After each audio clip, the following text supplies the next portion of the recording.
a la práctica, ¿no?, de ANOVA. Ya ustedes van a revisar lo referido a las pruebas no paramétricas, porque por tiempo no alcanza dentro de la programación del curso. Y hoy vamos a desarrollar el análisis de la asociación entre dos variables cualitativas, ¿no?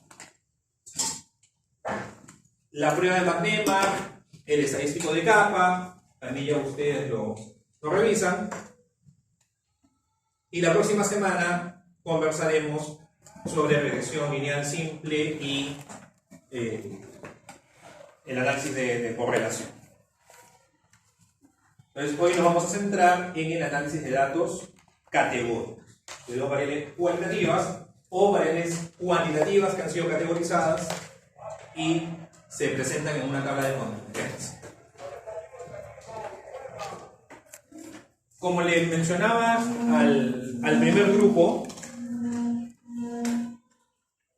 si queremos ser estrictos, como dice el libro de Daniel, tendríamos que hablar de la prueba de independencia, tendríamos que hablar de la prueba de homogeneidad, tendríamos que hablar de la prueba de bondad de ajuste, ¿no?, que son análisis, son pruebas que usan la distribución chi cuadrado. Pero de manera general, el nombre de la distribución, ¿no?, y desde hace ya muchos años, se usa también para la prueba. Y entonces se dice prueba chi cuadrado en general. Prueba chi cuadrado. Entonces, así es como vamos a aplicarlo aquí también en el curso. Pero sí podría venir alguna pregunta, pues teoría, para diferenciar si es que en un escenario estamos ante la prueba de independencia, la prueba de homogeneidad, la prueba de bondad de ajuste. Eso podría venir, entonces tienen que repasar esos conceptos. Y la clave en la prueba chi cuadrado es esta comparación entre lo observado y lo esperado. Ahí es donde se centra el cálculo y todo lo que viene después en lo que es chi cuadrado. Les vamos a usar como ejemplo esta investigación donde se analiza, vean, la cero prevalencia de Toxocar y se relaciona la presencia o no de una respuesta inmune ante este parásito a diferentes manifestaciones clínicas y de laboratorio. Y esa es parte de los hallazgos, ¿no?, están aquí en esta tabla 3. Esta tabla 3 son diversas tablas de contingencia que están resumidas aquí. Porque habrá una tabla de contingencia, cualquier síntoma versus Toxocar. Otra tabla de contingencia será anemia versus Toxocar. Otra tabla de contingencia será manifestaciones dermatológicas versus Toxocar. Y así cada una de las filas. Pero en realidad acá son varias tablas de contingencia que están siendo resumidas, ¿ya? Y vamos a analizar hepatomegalia. Aquí nos señalan que hay un análisis bivariado. Ahorita olvidémonos del multivariado, donde hay un valor P y hay una razón de odds. El valor P, los dos asteriscos, ¿no?, valor significativa para chi cuadrado. Entonces analizo tablas de contingencia. Entonces, ¿cuál es la prueba de hipótesis para analizar datos categóricos, tablas de contingencia, chi cuadrado? Y adicionalmente se está obteniendo una medida de fuerza de asociación, la razón de odds, que vamos a ver en la segunda parte de la clase. Entonces, extraemos de esta tabla los datos de hepatomegalia, ¿no? Estamos recortando esta parte de la tabla, estamos recortando esta parte superior de la tabla y se está presentando aquí para centrarnos en esa tabla de contingencia. Con estos datos, entonces, podemos construir esa tabla. ¿Les queda claro el pasar de estos datos a esta tabla? ¿Alguna duda?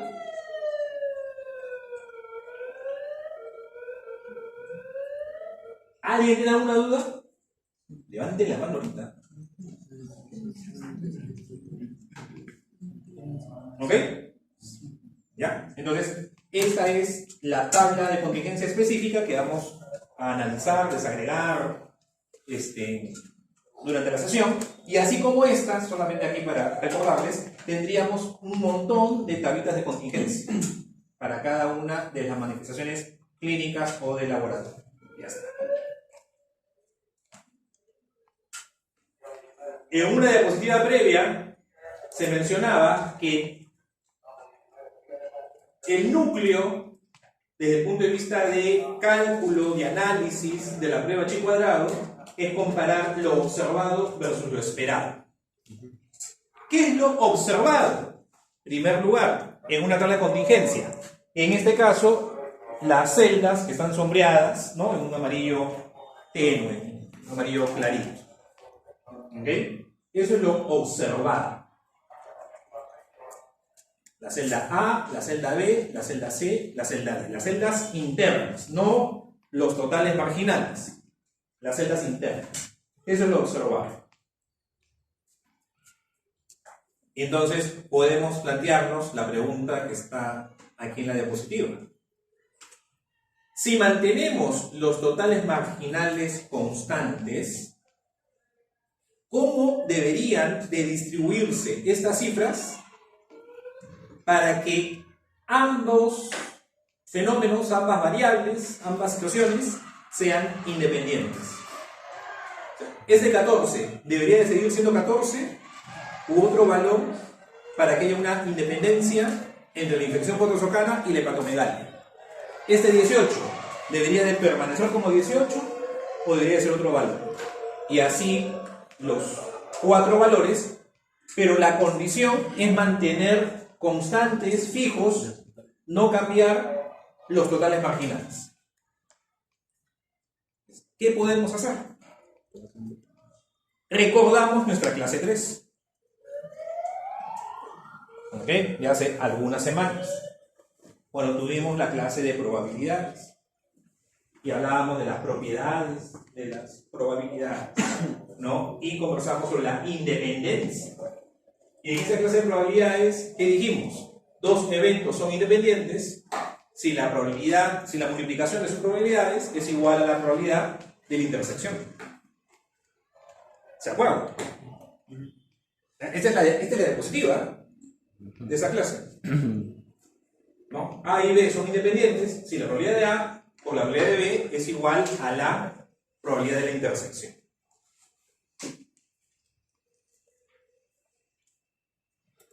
Y hacíamos preguntas, ¿no?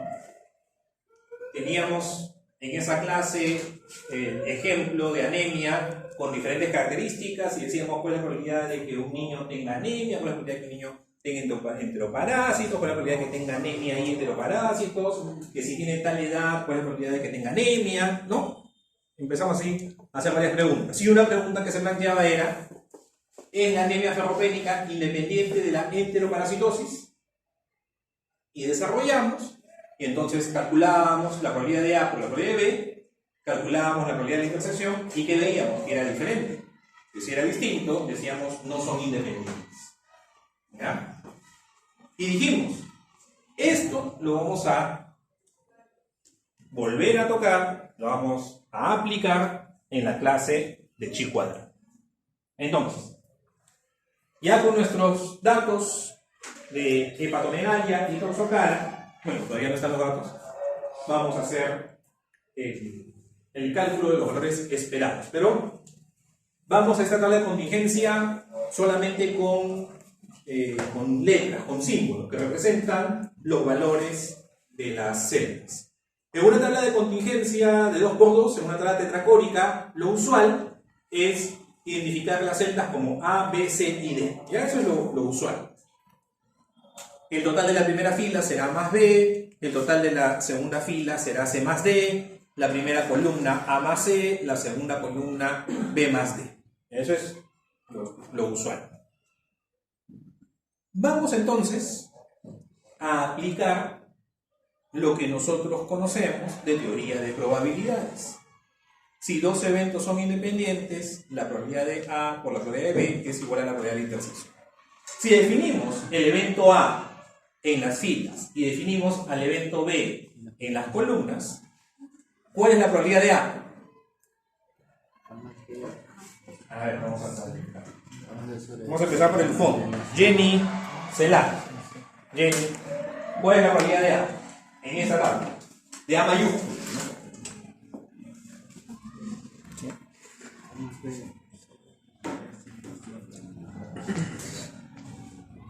Fernando Samamé. Fernando, la probabilidad de A mayúscula.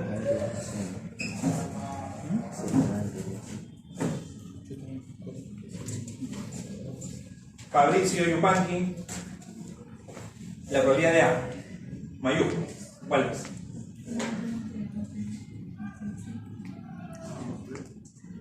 A más B. ¿Esa es la probabilidad de A? Mayúscula. Ronald Llovera. Ronald, la probabilidad de A.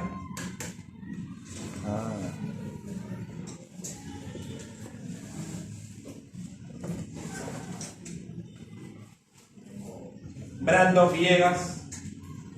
Brandon. Sería A más B sobre A más B más C más D. Exacto. A más B sobre A más B más C más D. Esa es la probabilidad de A. Y ahora ya todo se hace más fácil, ¿no? Gianfranco Villanueva, la probabilidad de B Es A más C sobre A más B más C más D. A más B más C más D. Yamilet Vilches. Yamilet, la probabilidad de A y B.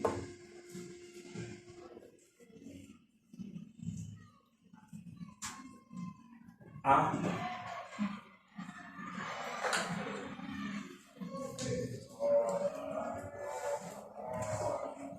María Vidarte, probabilidad de A intersección B. Giancarlo Velasco, A sobre A más B más C.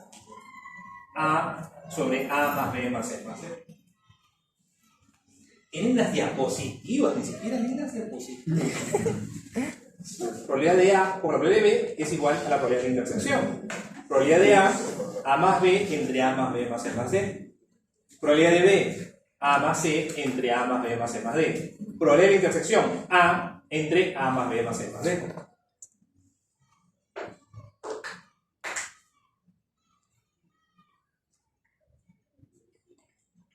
¿Podemos eliminar eso? Sí. Samira. Ahí. ¿Podemos eliminar esto? Lo que está en rojo.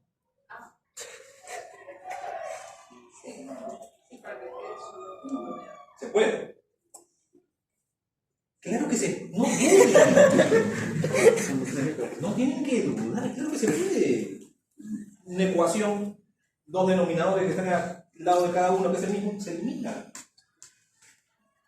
Y entonces, ¿qué tenemos? ¿Qué queda? A es igual al total de fila por el total de columna entre el total de observaciones. Esto sale de la propiedad de la independencia, de las probabilidades. ¿Y qué va a ser A entonces? Nuestra frecuencia esperada bajo el supuesto de la independencia, de la no asociación, de la no relación entre A y B. Entonces, en una tabla de contingencia cualquier tabla de contingencia, el valor esperado es el total de fila por el total de columna entre el total de observaciones.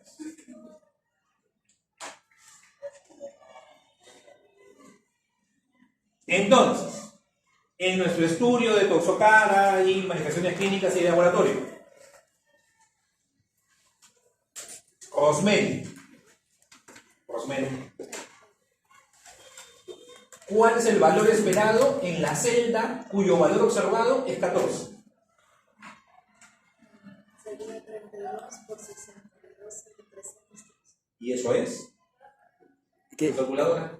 Ay, Dios. ¿Cómo vienes estadísticas en calculadora? Sí soy. José Vázquez. Sí soy. José, ¿cuál es el valor esperado para esta celda de 14? ¿Ya el cálculo? ¿Haces tu calculadora?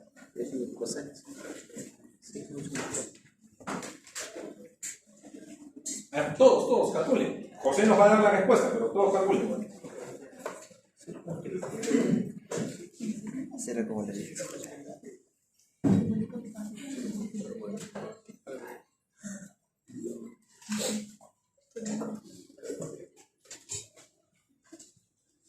José, Matías.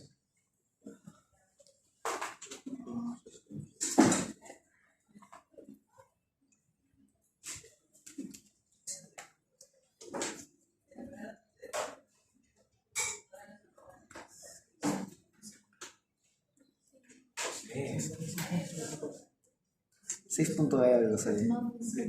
¿Tú eres José? 654. 654. ¿Les sale a ustedes también 654? Entonces, si estos son los observados, ya obteniendo todos los valores esperados, tenemos estas cifras. José, ¿es 654 o es 655? Aproximado. Por eso, si es para las dos decimales, 655, ¿no? Y ahí tenemos todos los valores. Entonces, lo observado, ¿se parece a lo esperado o es distinto? El procedimiento para decidir si son similares o son disímiles va a ser la prueba de hipótesis de chi cuadrado.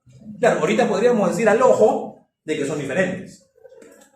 Pero si este no fuera un 655, si este fuera un 12, 14 es diferente de 12, como para decir que ya no hay relación. Perdón, que hay relación más bien. Rechazamos la nula de que no hay. Si no fuera un 655, si fuera un 15,4, es suficientemente diferente de 14 para rechazar la hipótesis nula, pues tenemos que tener un procedimiento. ¿Ya? Ahora, también que se comentó en la clase 3 de probabilidades, que decíamos que dos eventos eran independientes si la probabilidad marginal de uno era igual a las probabilidades condicionadas de dicho evento en función a las otras categorías, ¿no? Al otro criterio de agrupación.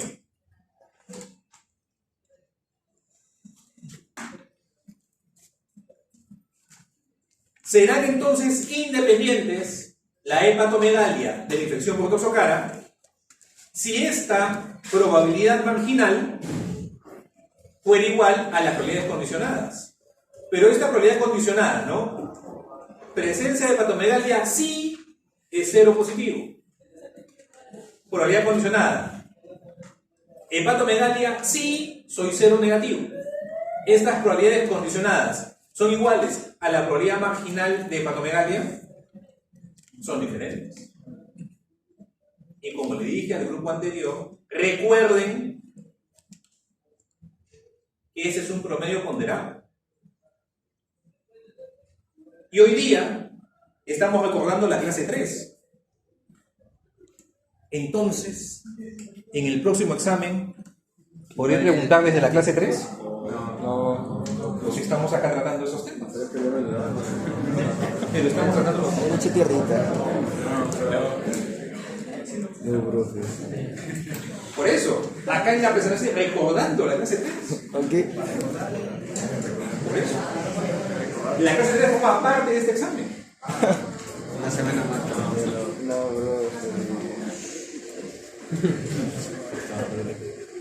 Recordando también, este 10,56 es un promedio ponderado de estos dos. Ustedes ya saben cómo llegar a este valor si les dan estas cifras. Les podría preguntar sobre esta probabilidad marginal conociendo las probabilidades condicionadas. Sí, respuesta afirmativa. Gracias. Pena. Ahora, con los valores esperados. ¿Qué sucede con los valores esperados? Con los valores esperados, ¿cuál es la probabilidad de tener hepatomegalia si soy cero positivo? 10,56%. ¿Cuál es la probabilidad de tener hepatomegalia si soy cero negativo? 10,56%. ¿Qué es la probabilidad marginal de tener hepatomegalia?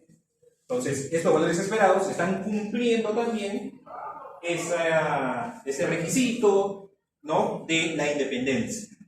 El total marginal es igual a las probabilidades condicionales. ¿Ya? Entonces, estos valores en azul, 6,55, 55,45, etc., son los valores esperados.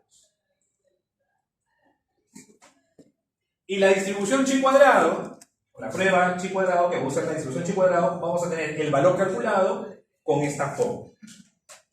La sumatoria de estas diferencias elevadas al cuadrado. Porque si nosotros hacemos la suma de las diferencias, 14 menos 6,55, 18 menos 25, 48 menos 55, 223 menos 215. Si sumamos todas esas diferencias, ¿qué valor tenemos? 0. 0. Por ello es que se eleva al cuadrado. La diferencia la elevamos al cuadrado. Porque si no eleváramos al cuadrado, 0 entre cualquier valor, y si sumo ceros, 0. no tendría distribución. Todo sería 0. Por eso se eleva al cuadrado. Y en el Daniel se va a encontrar, ¿no?, la prueba de independencia, la prueba de homogeneidad, que se diferencian en el muestreo que ha sido empleado para seleccionar a los participantes del estudio.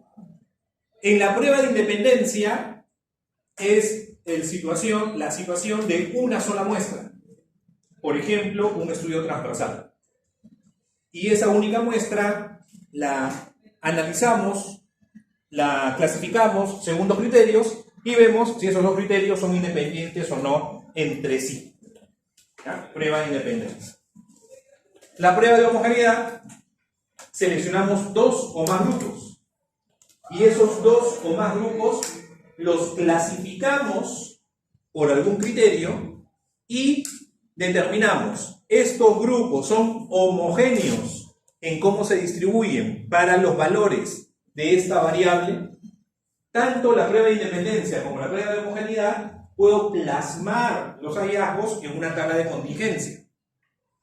El cálculo es el mismo y por ello en la mayoría de investigaciones, artículos, etc., solamente se dice prueba chi cuadrado. ¿Ya? Pero tienen que ustedes ver, conocer la diferencia entre prueba de independencia y prueba de homogeneidad. Y lo que no les voy a decir, y ustedes tienen que leer, que reitero, está en el Daniels, es ¿qué es la prueba de bondad de ajuste? Específicamente, bondad de ajuste, porque también ahí hay una introducción, pero un comentario que también podría decirse que todas las pruebas que aplican chi cuadrado, podría decirse que todas son de bondad de ajuste, pero la que ya específicamente lleva ese nombre, ¿en qué consiste? Ya eso ustedes lo leen. Y esto es lo que les comentaba, en la práctica, o sea, en los hechos, en el día a día, en la investigación, no hay diferencia en cómo se calcula el chi cuadrado, ¿no? Ya sea independencia o homogeneidad es lo mismo, entonces se usa prueba chi cuadrado como término.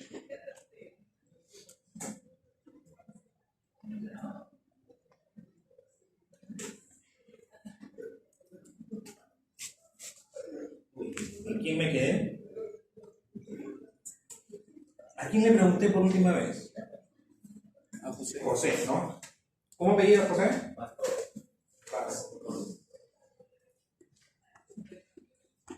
José. Alfredo Vázquez. Alfredo, ¿cuáles son los parámetros de la distribución binomial?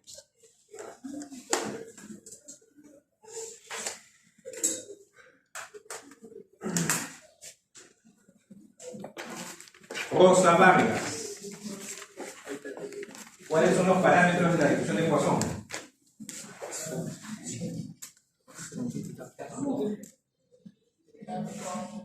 Alicia Valle.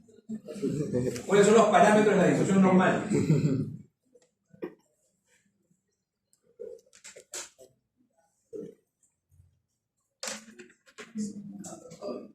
¿No se acuerdan eso? Bueno. La distribución chi cuadrado, su parámetro son los grados de libertad. ¿Ya? En la distribución chi cuadrado. Y para la distribución chi cuadrado, los grados de libertad es fila menos 1 por columna menos 1. ¿Ya? Fila menos 1 por columna menos 1. Entonces, Jorman Valenzuela, una tabla tetracónica, una tabla de 2×2. Tetracónica 2×2. Es la tabla más sencilla. ¿Cuántos grados de libertad tiene?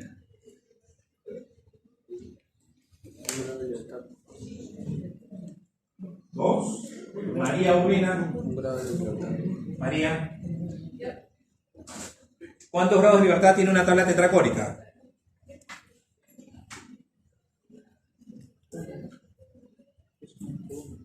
Julio Ugas. ¿Cuántos grados de libertad tiene una tabla tetracónica? 1. ¿Por qué? 2 menos 1. No, por 2 menos 1. 2 menos 1 por 2 menos 1.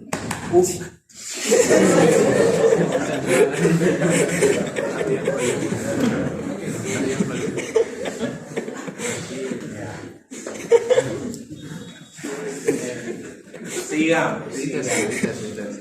Eso ha sido grabado. Sí, ahorita, don Julio.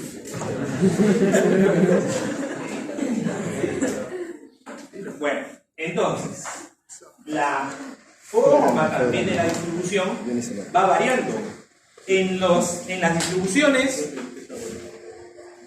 que dependen de grados de libertad, T, F, las que hemos visto, ¿no? T y F, iban variando la forma de la curva según variaban los grados de libertad, ¿no? En el caso de la T, mientras aumentaban los grados de libertad, se iba pareciendo más a la normal, ¿no? La F, mientras aumentaban los grados de libertad, también iba variando y se iba haciendo como una campana. Sí.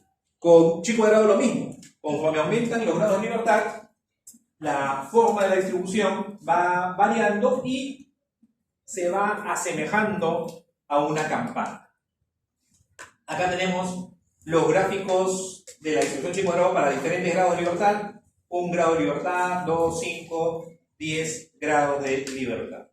Lo mismo, ustedes lo pueden hacer, lo pueden verificar en el Jamovi, ¿no? Vean aquí la forma de la distribución chi cuadrado para 1 grado de libertad, 2 grados de libertad, 3 grados de libertad, 10 grados de libertad, ¿no? Cómo va variando. Y aquí, bueno, también conforme aumentan los grados de libertad, se va haciendo como una campana, pero no, a ver, tal vez en el infinito de esa campana podría aproximarse a la normal. En Jamovi, poniendo un valor pero exageradísimo de 500 grados de libertad, o sea, 500 grados de libertad, como le decía el grupo anterior, es 50 por 10, ¿no? También es 25 por 20, ya vamos a ponerlo así, 25 por 20. Entonces imagínense una tabla de contingencia de 26 por 21. O sea, ¿qué estudio, qué investigación? Tendrían 26 columnas y 21 filas. Irreal, o sea, no, en teoría se puede dar, pero en la práctica No. En todo caso, conforme aumentan los grados de libertad, se va pareciendo la distribución chi cuadrado a una campana. ¿Ya? Y ustedes pueden jugar ahí con el Jamovi a hacer estos gráficos. Y regresamos a nuestro ejemplo. La hepatomegalia estará relacionada a la infección por toxocara. La infección por toxocara está relacionada con esta manifestación clínica de hepatomegalia. Tenemos ahí nuestros datos. Vamos a hacer entonces nuestra prueba de hipótesis. Exacto. ¿No? A ver, nos habíamos quedado en mal. Julio, nos habíamos quedado. Eric Torres. Eric, ¿cuál es el primer paso en el procedimiento de prueba de hipótesis? Exacto. Establecer la hipótesis nula y alternativa. Hipótesis nula, no existe asociación, no existe relación entre toxocara y hepatomegalia. Alternativa, existe una asociación. Cris Tolentino, segundo paso. Nivel de significancia. Si no te dicen con qué nivel de significancia trabajar, ¿cuál empleas? ¿Cuánto? 0,05.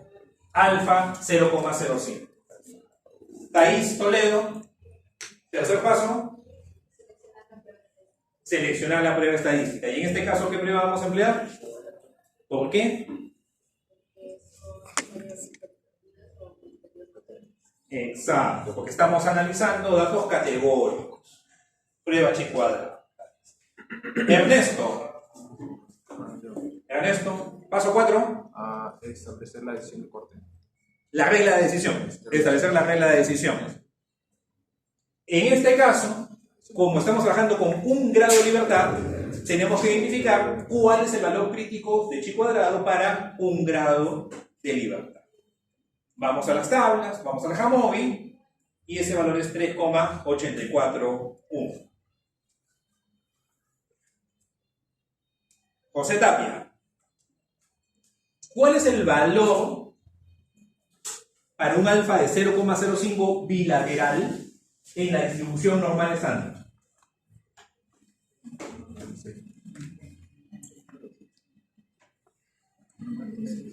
Alison Solís, ¿cuál es el valor crítico en la distribución normal estándar para el 5% bilateral?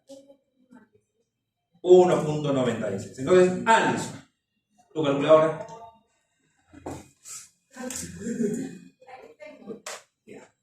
Eleva 1,96 al cuadrado. Todos. Eleven 1,96 al cuadrado. Casi 4.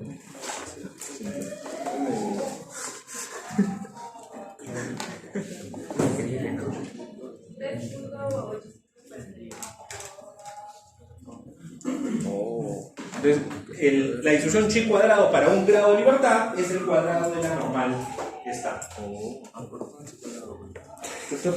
Solo se cumple para un grado de libertad. Solo para un grado de libertad. Para un grado de libertad. ¿Por qué chi? Carlos Sivincha. Carlos, paso 5.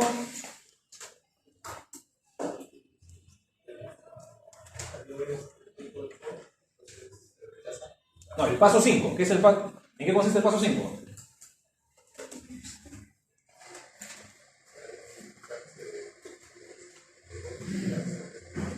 No, esa ya es la decisión estadística. Ese es el paso 7.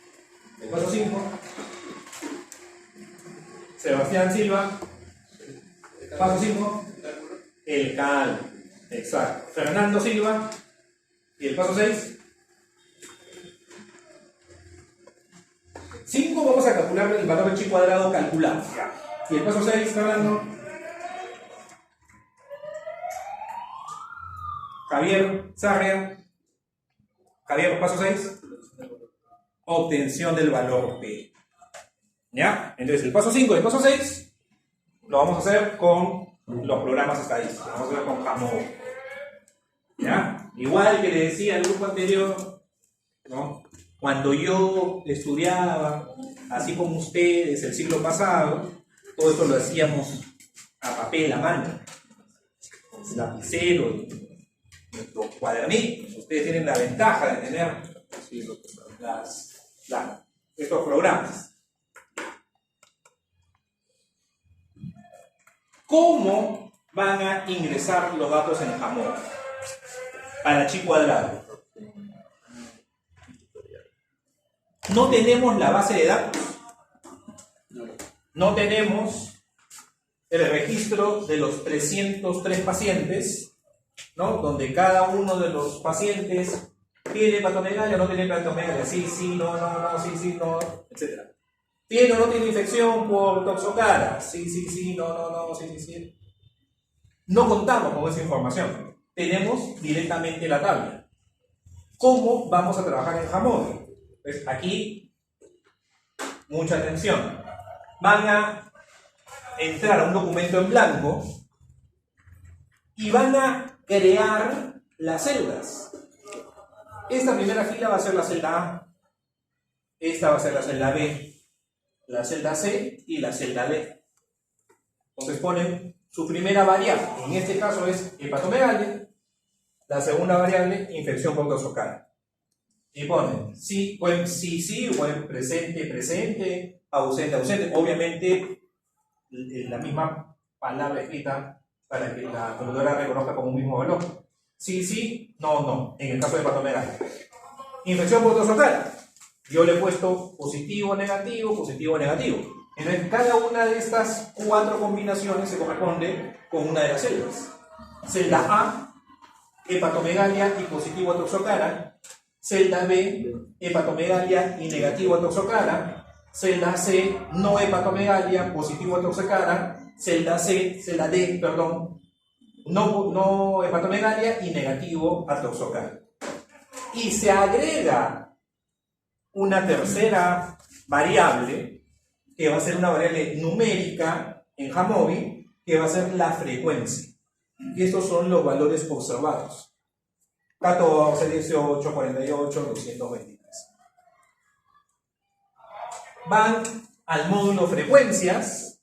Si no lo tienen, creo que viene instalado por defecto. Si no viene instalado por defecto, lo instalan. Yo creo que viene por defecto instalado. Frecuencias, muestras independientes, y aquí van a obtener chi cuadrado. Y en blanco, cuando recién van a alimentar los datos, aparece así la salida, una tabla de contingencia que se va a construir, y vean el valor del chi cuadrado y el valor de P. Paso 5, paso 6. Valor de chi cuadrado, valor P. ¿Y qué le dicen al programa entonces? Agregan la variable que corresponde a las filas, que en este caso es hepatomegalia, para respetar cómo estaba en el artículo y cómo hemos venido trabajando. Infección por toxocara, ponen en las columnas, y frecuencia, ponen frecuencia. Vean que esto es opcional. Si tuviéramos la base de datos de los 303 pacientes, tendríamos solamente estas 2 variables. Y ponemos hepatomegalia, toxocara y nos da el resultado. O tenemos nuestra base de datos de 303 registros. Aquí no, estamos construyendo nuestra tabla. Y cuando ingresan, ¿no?, cada variable correspondiente en fila, columna o frecuencia, el programa construye la tabla de contingencia y obtiene el valor de chi cuadrado y el valor P. Y nos habíamos quedado ya. ¿Quién fue el último? Javier. Carlos Santamaría.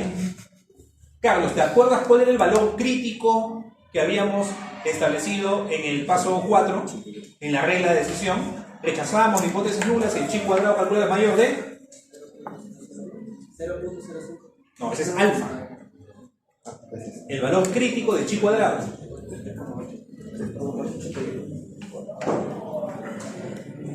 Josué Santa Cruz. ¿Te acuerdas del valor? Carolina Sánchez. 384. 384. 384. Entonces, Carolina, 11,9 ¿es mayor o es menor de 384? Mayor. Se rechaza la hipótesis nula. Y eso lo corroboramos con el valor P. Valor P menor de 0,01. Si se hiciera, ¿no?, esto a mano, tendríamos que hallar el valor crítico en las tablas, ¿no?, y aproximarnos un poquito al valor del chi calculado también aquí con las tablas. Esta es la tabla del Daniels. ¿Ok? Si no nos dicen nada y trabajamos con un alfa de 0,05, nos ubicamos en esta columna donde está chi cuadrado para el 95% sombreado. Si es el 95% sombreado, el área de rechazo es el 0,05. Y esa sería nuestra columna. Para identificar los valores críticos. Para un grado de libertad, 3,84. Y conforme aumentan los grados de libertad, esto también va creciendo. ¿Ok?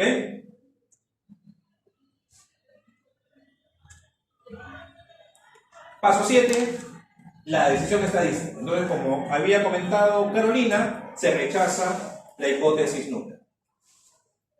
Cristian, Salvador. ¿Y el último paso cuál es? No, esa es la decisión. La conclusión. Entonces, la conclusión en función al enunciado es que con un nivel de significancia de 0,05 podemos afirmar, se puede concluir que existe una asociación entre la infección por toxocara y la hepatomegalia. Rechazamos la hipótesis nula, que decía que no hay asociación, nos quedamos con la alternativa que dice sí hay asociación. Consideraciones finales. Ambas variables deben de estar medidas en una escala nominal y los valores esperados deben ser mayores de 5. ¿Ya? Sobre la primera, podríamos tener que en nuestra tabla de contingencia ya una tabla mayor a una tabla tetracórica, porque una tabla tetracórica es una tabla 2×2 y por definición toda variable que es dicotómica, ¿en qué escala de medición está? Nominal. Pero si ya tenemos una tabla 2×3, tenemos una tabla 3×3, tenemos una tabla 3×4, ustedes podrían tal vez analizar las variables, ¿no?, cuando ya son 3 categorías o más, podrían estar medidas en una escala ordinal. Y lo que hemos visto en chi cuadrado es para variables nominales. Entonces tendríamos que usar alternativas para analizar variables ordinales. Y hay muchas posibilidades. Algunas de ellas es la prueba gamma, la de Somers, la tau de Kendall, etc. ¿Ya? Esta es una consideración que a veces se pasa de alto, ¿no? No se considera, y ese es un error. Ustedes, como ya saben, eventualmente trabajan con una variable ordinal en las investigaciones que van a venir, que van a hacer, pues tienen que plantear un análisis de datos ordinales. Y la otra consideración es que los valores esperados tienen que ser mayores de 5, los esperados, no los observados, los esperados. La regla es, podemos tolerar máximo que el 20% de los valores esperados sean menores de 5. Entonces, si es así, en una tabla de contingencia de 2×2, ¿cuántos valores esperados menores de 5 podemos tolerar? En una tabla tetracórica. Si máximo podemos tolerar el 20% de los valores esperados que tengan un valor menor de 5, en una tabla tetracórica, ¿cuántos podemos tolerar? Ninguno. Porque cada set es el 25%. Entonces, si no cumplimos con este requisito, ¿qué es lo que debemos aplicar? La prueba exacta de Fisher. ¿Ya? Y este es del Hamowy también. Se presentan las opciones para análisis de datos ordinales. Y se presenta la posibilidad de obtener la prueba exacta de Fisher. ¿Ok? Entonces el Jacobi tiene también esas posibilidades. Entonces aquí vamos a hacer nuestro intermedio. 10:50, 11 de la mañana, estamos con... Establece si hay o no asociación entre dos variables categóricas, entre dos variables cualitativas. Pero no nos establece la fuerza de la asociación, ¿no? Una asociación fuerte, moderada, ni tampoco el sentido, porque podríamos en medicina, ¿no?, tener exposiciones que pueden comportarse como un factor de riesgo y otras que pueden comportarse como un factor de protección. Entonces, ¿qué análisis, qué cálculos nos van a permitir eso? Las medidas de fuerza de asociación, que son el riesgo relativo y la razón de Oz. Vamos a desarrollar más este tema de aquí a 3 años cuando llevemos el curso de epidemiología, ¿no? Si Dios quiere, tanto ustedes como yo nos encontraremos en 3 años. 4. Repaso. Bueno, el riesgo relativo. A ver si ya escuchen. Empezamos con el riesgo relativo. Entonces, el riesgo relativo va a medir, ¿no?, justamente la relación por cociente de dos riesgos absolutos. Astrid, Salazar. ¿Y cuál es el indicador del riesgo absoluto? La incidencia que hay entre los expuestos y los expuestos. Brian Sainz, ¿cuál es el indicador del riesgo absoluto? Astrid. ¿Los pecados cómo son? Cuando estamos en misa, no decimos he pecado mucho de pensamiento, palabra, obra y omisión. Entonces, hay pecado por comisión y por omisión, por exceso y por defecto. Entonces, si tuviste un pecado por exceso en tu definición. Lewis, ¿cuál es el indicador de riesgo absoluto?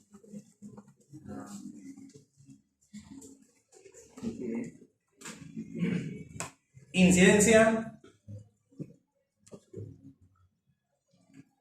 Ahí más bien está por defecto. Lisette Rosas. Lisette.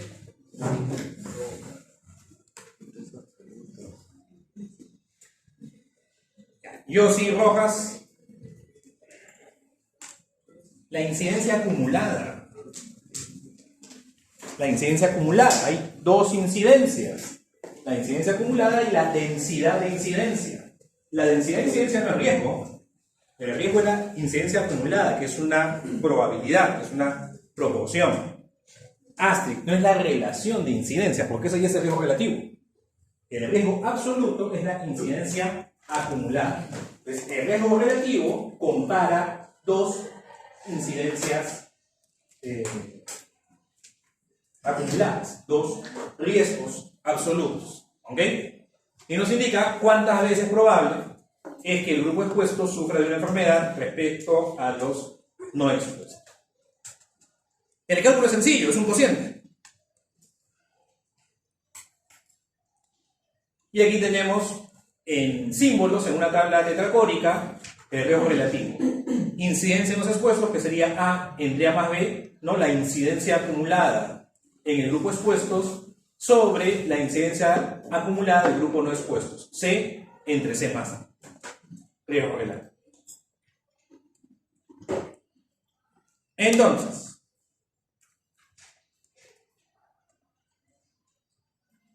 Joyce Rojas. No, ya. Sí, ahorita dije. Alessandra Rojas. No, Alessandra Rojas. Chane Rodríguez. Chane. ¿Cómo interpretas este valor 453? Ese es el riesgo relativo. Estamos en la situación de un grupo expuesto a la radiación solar, un grupo que se protege de la radiación solar y la consecuencia es el melanoma maligno. ¿Cómo interpretas este 453?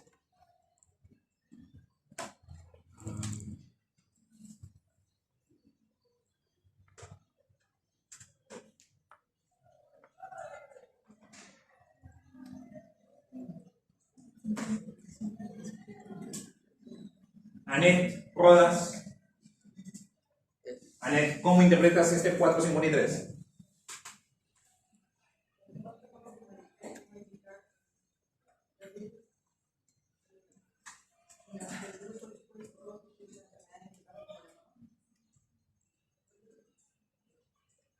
Xiomara Rivera. Claro, Xiomara, ¿cómo interpretas este 453?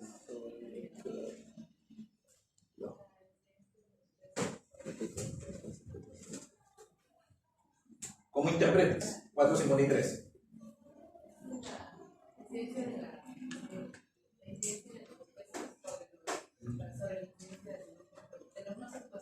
¿Cómo lo interpretas?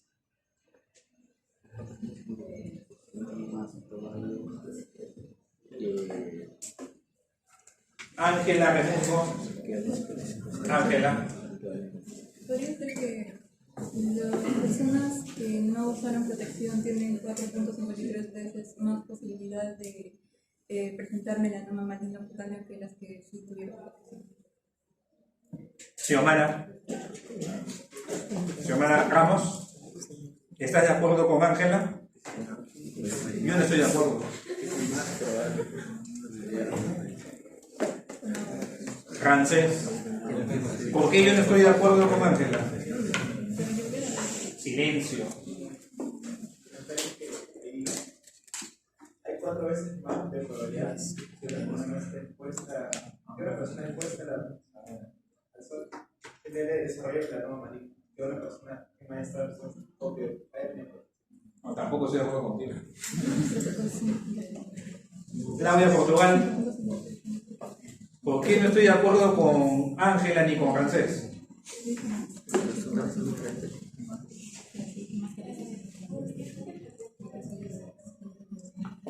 Expuestos tienen 4% más probabilidad de tener melanoma maligno en relación con los que no expuestos. Tampoco estoy de acuerdo contigo. Emi. ¿Por qué no estoy de acuerdo? Y ahora vamos a ver por el más. No es más. Es veces el riesgo. No es más. Es veces. Si dicen riesgo, dice probabilidad, yo ahí, por ejemplo, no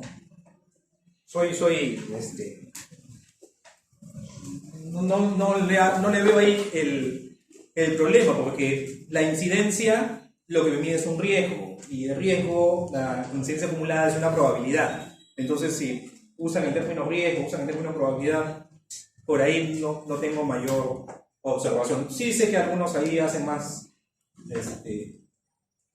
son más detallistas, pero yo creo que en la práctica no marca tanto. Pero sí el más, porque es otra cosa. Pero es muy frecuente que encuentren la interpretación con el más.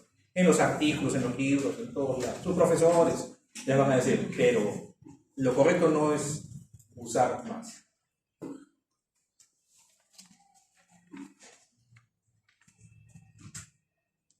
Mercedes Ponce. ¿Cómo interpretas 0,51 de riesgo relativo? Es otro estudio donde la exposición es el consumo de una dieta con fibra. Que los expuestos son los que consumen fibra, los expuestos quienes no consumen fibra, y el desenlace, el evento de interés, es el cáncer de colon. ¿Cómo interpretas 0,51?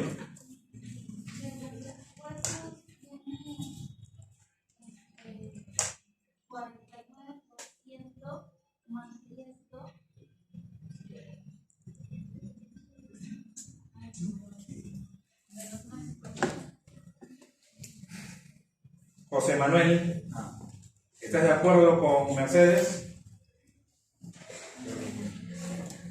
Yo les creo que diría que ¿Estás de acuerdo o no? ¿Por qué? ¿De qué estamos hablando? Todavía no hablamos de porcentaje. ¿Cómo lo interpretarías? Yo lo interpretaría como las personas que no consumen fibra tienen 0,51 veces probabilidad de desarrollar cáncer de colon que los que se consumen. Está bien. ¿No? Los que consumen fibra tienen 0,51 veces el riesgo, 0,51 veces la probabilidad de desarrollar cáncer de colon en comparación a los que no consumen una dieta rica en fibra. Pero ya vamos a ver que hay una manera tal vez más amigable de interpretar eso. Ahora, no en todos los estudios vamos a tener incidencias. No vamos a desarrollar siempre un estudio de cohorte, no siempre vamos a tener un estudio experimental. Entonces, en escenarios, en situaciones donde no tenemos una incidencia, con un estudio de casos y controles, lo que podemos calcular es la razón de odds. El riesgo relativo es una razón de dos riesgos. La razón de odds es una razón de dos odds. ¿Pero qué es la odds? La odds es la probabilidad de éxito entre la probabilidad de no éxito. Jim Peñarrera. Cuando la odds se parece a P. Si esta es la odds, hay una situación donde esta odds se parece a la P. Cuando ambas probabilidades son iguales.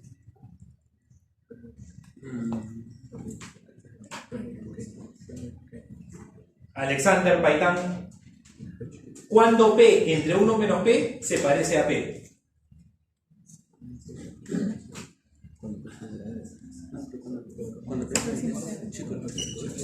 Guillermo Pasapea. Cuando P tiende a 0. Cuando P es pequeño. Exacto. Mientras P sea más pequeño, esto va a tender a 1. Y P entre 1 es P.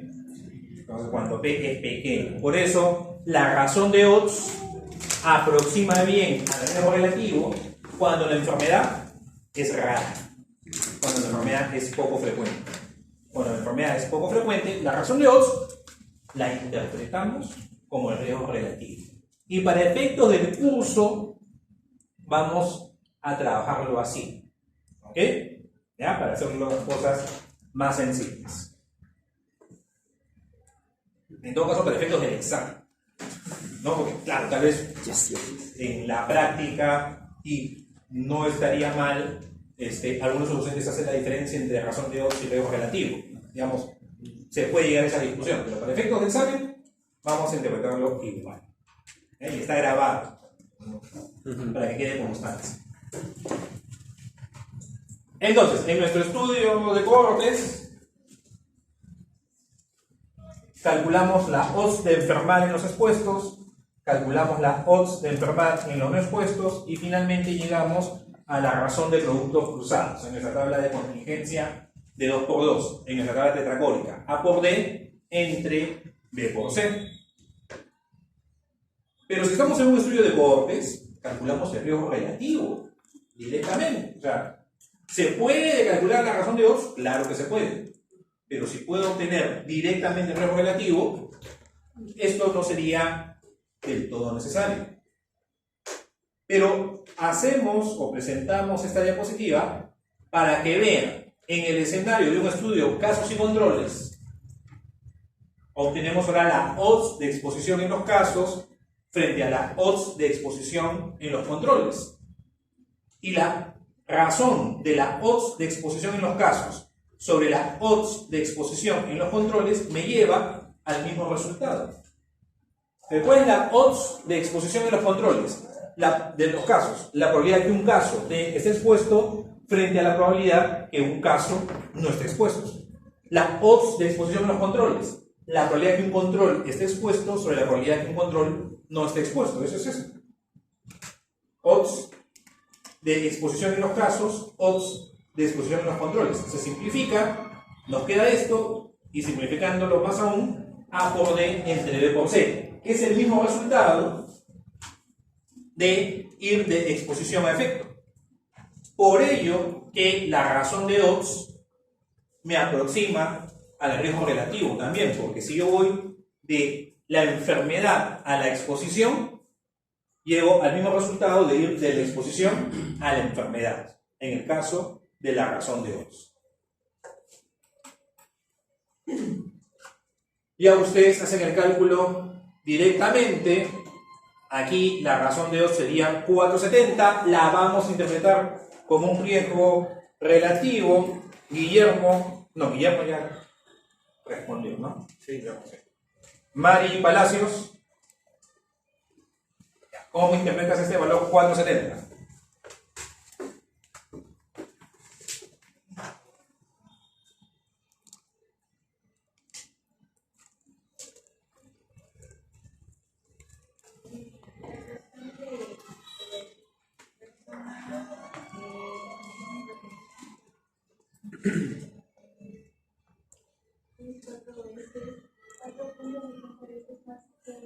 ¿Más? Ya, a ver, no se preocupen, esto ahorita lo vamos a... Y esa es la razón de Oz en protección. Pero vamos a estas otras diapositivas, no se preocupen por eso. Primero, aquí hay un hiperresumen aquí. Recordamos, el riesgo relativo es un cociente de dos riesgos absolutos, de dos incidencias acumuladas, y la razón de Oz se aproxima al riesgo relativo cuando la enfermedad es poco frecuente, que son muchas de las situaciones que tenemos en medicina. ¿Ok? Vale. Michelet, Paitán, Michelet. ¿En qué unidades se expresa el riesgo relativo?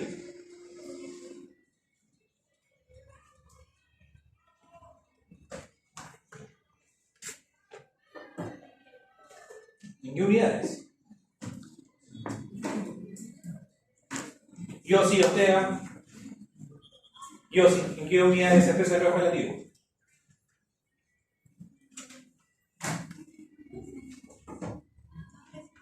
Exacto, no tiene unidades. Porque si tenemos incidencia arriba e incidencia abajo, si esta incidencia se expresa por 10.000, esta por 10.000 se elimina. Obviamente las dos incidencias tienen que estar expresadas en las mismas unidades. Al ser un cociente de dos mediciones del mismo fenómeno, se eliminan las unidades.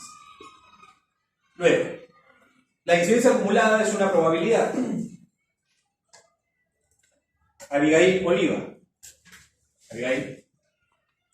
La probabilidad de un evento, ¿qué valores puede tener? ¿Entre qué valores puede estar? Abigail.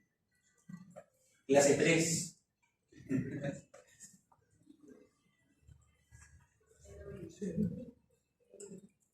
¿Estás segura? ¿Sí? Sergio. ¿Cero? ¿Estás seguro? ¿Cero? Ya tiene que estar seguro de lo que dice, muchachos. No tengan miedo. Entonces, si tenemos dos valores que van entre 0 y 1, ¿cuál es el valor mínimo que puede tener un cociente de dos valores que van entre 0 y 1? 0. No podemos tener valores negativos. El riesgo relativo no puede ser negativo. La razón de Oz no puede ser negativa. ¿Y el valor máximo que puede obtener cuál sería? 1. No, infinito. Un número indeterminado, infinito positivo. ¿Okay? Si la incidencia en los no expuestos es 0, puede suceder. Si la incidencia en los no expuestos es 0, ¿cuál es el valor del riesgo relativo? Indeterminado. Infinito positivo, uno indeterminado. Ahora, de todos los valores que puede asumir el riesgo relativo, José Neira, ¿cuál es el valor que nos ayuda a interpretar? ¿Cuál es el valor límite? ¿Cuál es el valor crítico que nos permite diferenciar algo? Está ahí en la diapositiva. El 1. ¿Y por qué el 1? ¿Qué sucede cuando el riesgo relativo es 1? Iguales. Numerador y denominador son iguales. Y si numerador y denominador son iguales, ¿La exposición tiene algo que ver con la enfermedad? No. Porque da lo mismo, que yo esté expuesto o no expuesto, mi riesgo de enfermar es similar, es el mismo. Si los expuestos tienen una mayor incidencia que los no expuestos, necesariamente este error relativo, ¿cómo va a ser? Mayor de 1, no solamente diferente, mayor de 1. Si el numerador es mayor que el denominador, necesariamente ese resultado es mayor de 1. Y entonces estoy en la zona de los factores de riesgo. Pero si la incidencia en los expuestos es menor que en los no expuestos, esa exposición, ¿cómo se comporta? Como una protección. Y necesariamente el resultado es menor de 1. Si el numerador es menor que el denominador, necesariamente el resultado es menor de 1. ¿Ok? Entonces tenemos las tres grandes áreas de interpretación del riesgo relativo y la razón. Y aquí viene, sencillo, incidencia en expuestos 2, en no expuestos 1. 2 entre 1, 2. ¿Cómo interpretamos? ¿Los expuestos tienen 2 veces más riesgo o tienen 2 veces el riesgo? 2 veces el riesgo. En comparación a los no expuestos. Siempre hay que decir en comparación a quién. Incidencia en expuestos 3, en no expuestos 1. Riesgo relativo 3. Sencillo el resultado. ¿Los expuestos tienen 3 veces más riesgo o tienen 3 veces el riesgo? 3 veces el riesgo. Tienen el triple de riesgo. ¿Ya? No es 3 veces más. ¿Ya? Ahí, cuidado.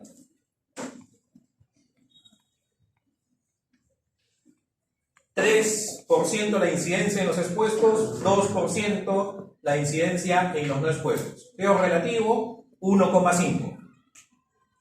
Los expuestos tienen 1,5 veces el riesgo de enfermar en comparación a los no expuestos. Perfecto. Pero podríamos decir, ¿los expuestos tienen 50% más riesgo? Sí. No hay problema. ¿Y cómo se entiende mejor? ¿1.5 veces el riesgo o 50% más riesgo? 50% más riesgo. Cuando el riesgo relativo es mayor de 1, pero menor que 2, esta forma es más fácil de comprender. 1,33, 4% de incidencia en los expuestos, 3% de incidencia en los no expuestos. Los expuestos tienen 1,33 veces el riesgo de enfermar en comparación a los no expuestos. Perfecto.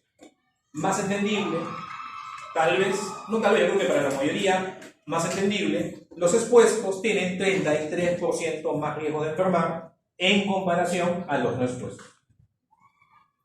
¿Qué pasa? ¿Por qué están hablando? ¿Dudas?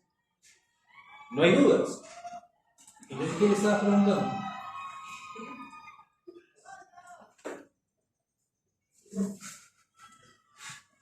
Protección. Expuestos 2%, no expuestos 3%. Los expuestos, vean, tienen menos riesgo. Esta exposición es un beneficio, es una protección. Porque si yo estoy expuesto, tengo menos riesgo de enfermar. Valor de los relativos, 0,67. Los expuestos tienen 0,66 veces el riesgo de enfermar en comparación a los no expuestos. ¿Qué otra forma tenemos de interpretar? Los expuestos tienen 33% menos riesgo de enfermar en comparación a los no expuestos. ¿Y también se puede hablar de protección o no? Siempre es con respecto al riesgo. No, es riesgo. Porque la incidencia mide la protección, el riesgo. No.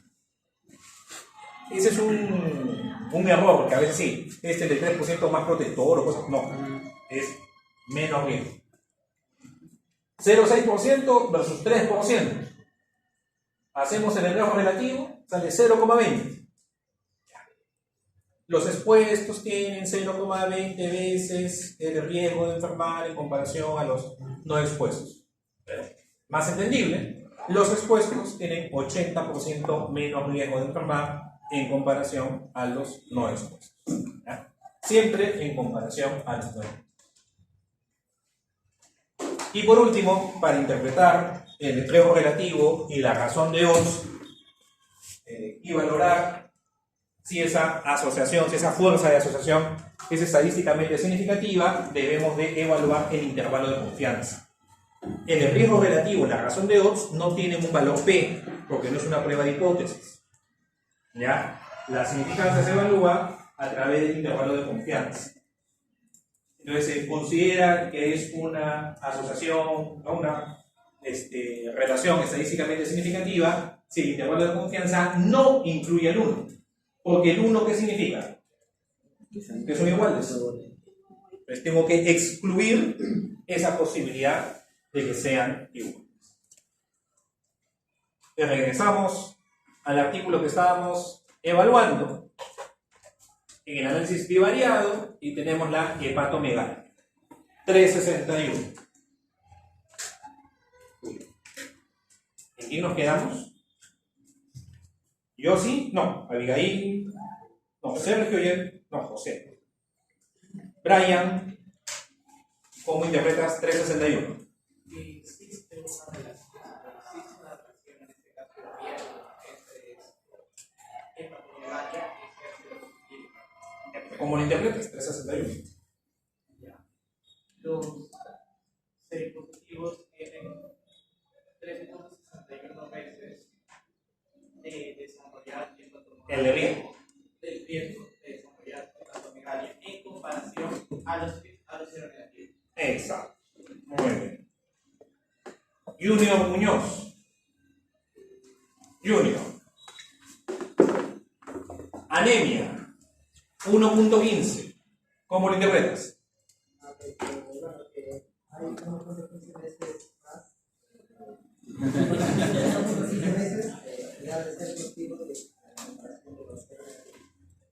De nuevo. Los seropositivos tienen 1.15 veces El riesgo o la probabilidad. ¿De qué? de los seronegativos. ¿De qué?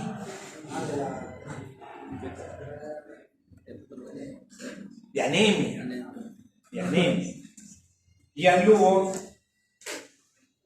Jean, ¿estás de acuerdo con Junior? Porque yo no estoy de acuerdo con lo que he dicho. ¿Estás de acuerdo? No le entiendo muy bien A ver, ya, tú interpreta. que los seropositivos tienen 1.15 veces. No, perdón, 1.15 Veces. de riesgo en comparación a los seronegativos de presentar anemia. Pierina Montes, ¿estás de acuerdo con Jan? Yo no estoy de acuerdo. Pierina, ¿por qué no estás de acuerdo?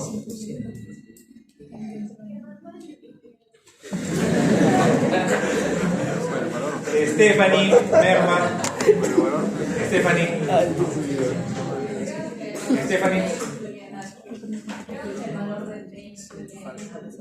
No.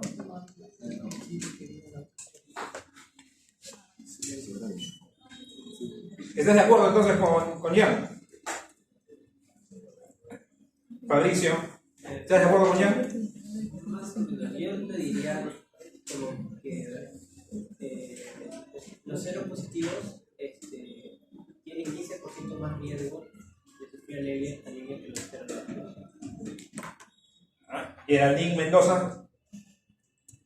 Geraldine, ¿estás de acuerdo con Fabricio? Yo no estoy de acuerdo. Ya. Ángela Mena. Ángela, ¿por qué estoy en desacuerdo con Fabricio?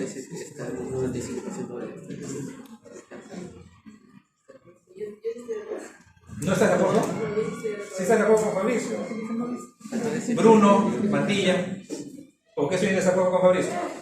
Porque, o sea, el F1.15 no es estadísticamente significativo porque el intervalo de confianza incluye la unidad. Exacto.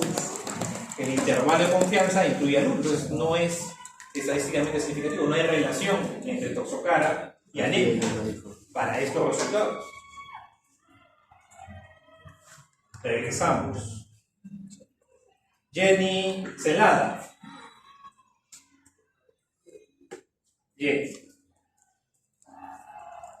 Eosinofilia, 0,87. ¿Cómo interpretas este valor?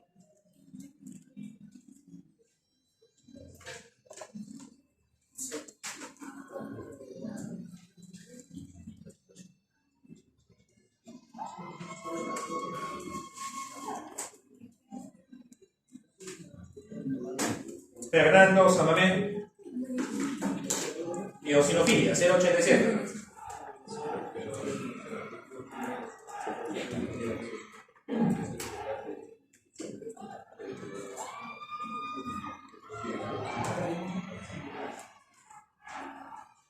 Fabrizio Yupanqui, 0,87.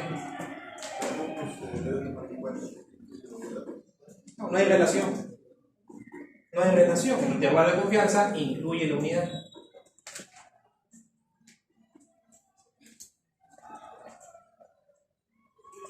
Manifestaciones pulmonares. Ya, vamos aquí a manifestaciones pulmonares. Ronald Llovera. Ronald. Manifestaciones pulmonares. 3. ¿Cómo interpretas este riesgo relativo? Esta razón de 2, perdón.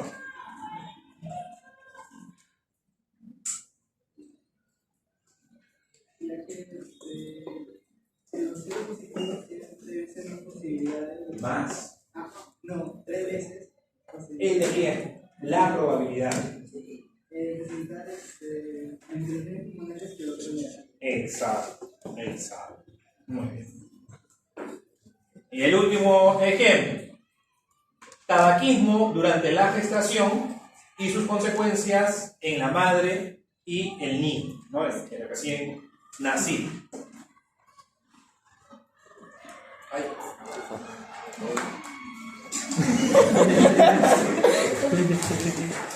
No fui yo, profesor. No fui yo.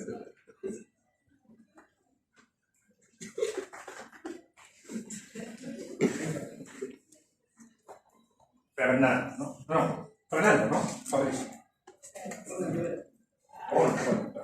Brandon Villegas. Brandon. Riesgo relativo 1177. Síndrome de membrana de Galina. ¿Cómo se interpreta?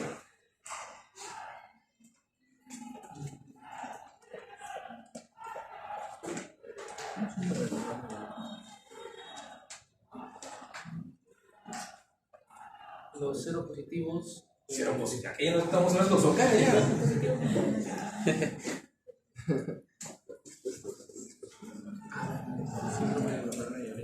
Los expuestos presentan 11.77 veces el riesgo de contraer esa variable con respecto a los no expuestos. En el contexto del estudio fue. ¿Qué variable? ¿Cuál es? ¿Qué variable? Sí, A ver, Gianfranco.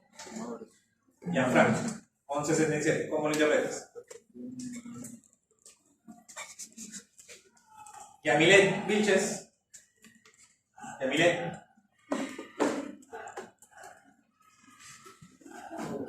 María Vidarte.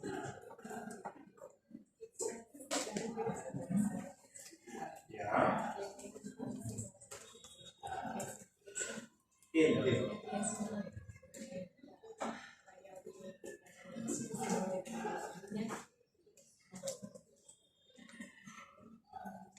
No. Giancarlo Velasco. Escuchen.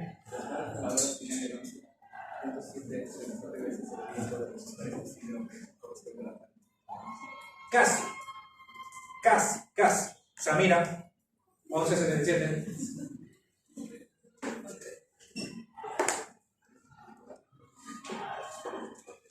Rosmeri Vázquez. Rosmeri. Eso. Giancarlo está cerca, pero a la vez lejos. José Vázquez. 1177. Ya, Alfredo Vázquez, y ahí terminamos. ¿Sí, no, Alfredo?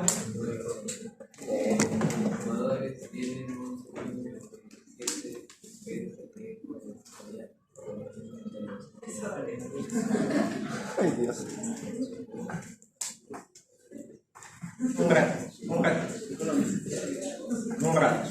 déjenme.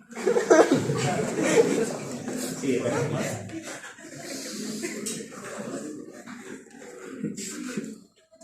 ¿No saben lo que es el síndrome de membrana hialina? No.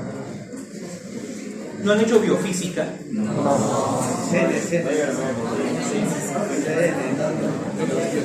Química.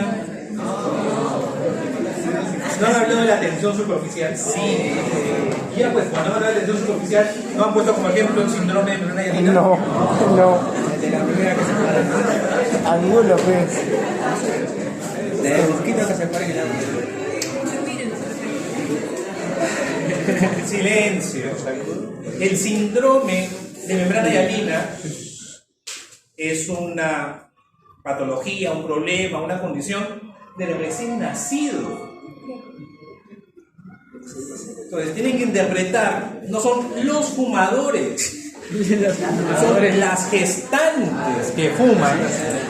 Y el síndrome de membrana hialina no es de la gestante, es de su recién nacido. Sí, recién nacido. Entonces, una opción podría ser: las gestantes que fuman durante el embarazo tienen 12 veces el riesgo de que sus recién nacidos sufran de síndrome de membrana hialina en comparación a las mujeres que no fuman durante la gestación. O la otra manera sería: los recién nacidos de madres que fumaron durante la gestación tienen 12 veces el riesgo de desarrollar síndrome de membrana hialina en comparación a los recién nacidos cuyas madres no fumaron durante la gestación. Hay que interpretar en el contexto, es el último paso. A ver, estoy haciendo una analogía con lo que son las pruebas de hipótesis. ¿Cuál es el paso 8? Es la conclusión en el contexto. En el caso de riesgo relativo, razón de Oz, no es una prueba de hipótesis, pero hay que interpretarla en el contexto. No es en el aire. Los expuestos tienen 11,77 veces el riesgo de enfermar en comparación con los no expuestos. ¿Y eso qué me dice? ¿Ya? Bueno, entonces, no tendré que asumir algunas cosas en los ejemplos futuros. Bueno, ¿alguna pregunta? ¿Alguna duda? ¿Alguna inquietud? ¿Del examen alguna duda? Nada. Recuperatorio. Ok. ¿En silencio pueden ir avanzando?